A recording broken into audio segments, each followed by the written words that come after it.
environment.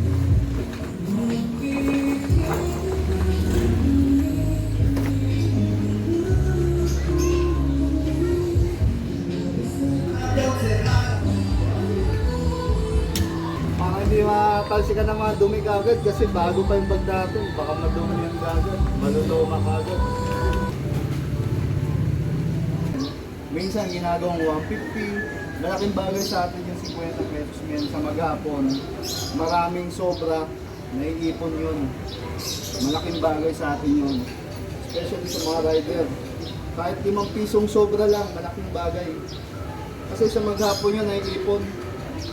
Sa maghapon makaipon ka na, minsan makakadalawang daan ka. So yun, all good na.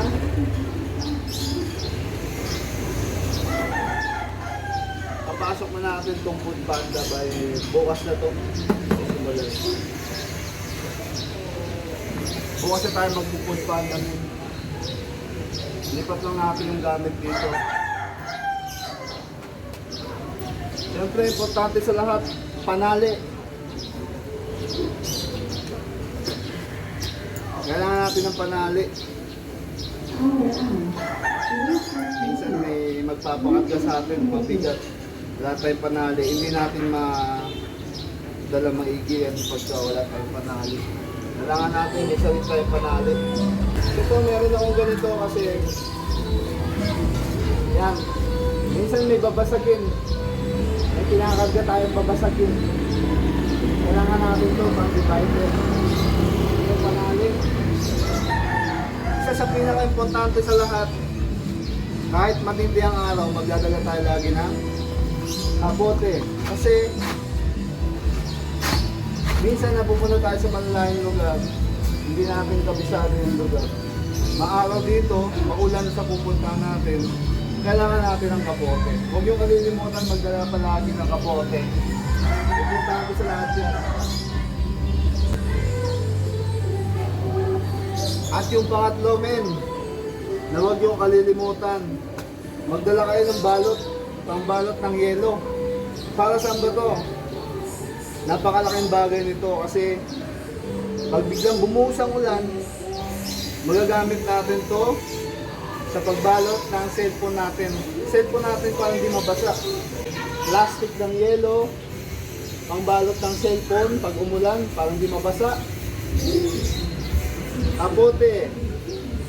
At saka, syempre, panali. One time nagkarga ako ng karne. Namunot ako ng tali. Kasi wala akong mabilang na tindahan. Kailangan ko bumili ng panali kasi hindi talaga ako maka-andar. Ang andar ko, this lang dahil tutumba nga yung ginagawa sa akin.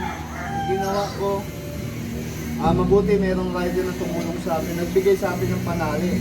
Kaya ayoko na maulit yun. Umorder ako ng panali. Kailangan may sarili tayong panali.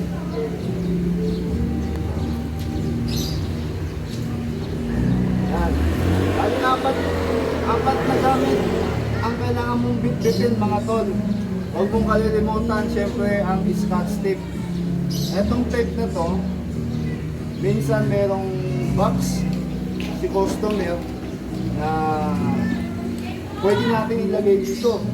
Pero minsan sobra, maliliit na box. Kailangan natin syempre gamitan ng tape para sa isang customer makikita natin at hindi tayo mahihirapan sa isang customer na yun. Pagsamasamahin yung isang gamit sa isang customer para hindi tayo makakilito pagdating sa truck.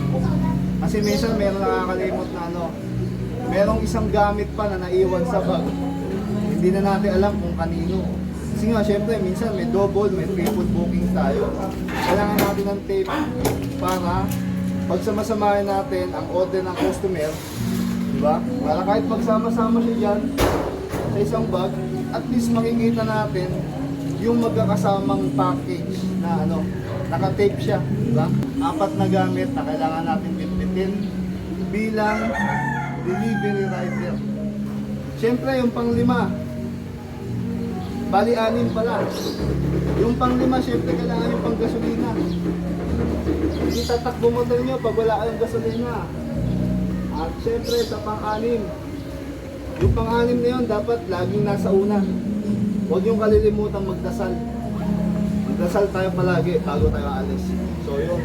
Sa lahat ng mga rider dyan, ang kapwa ko bakbakero, lumalaban ng patas, naghihirap, nagbibilad para sa kinabukasan. Ride safe sa atin lahat mga tol.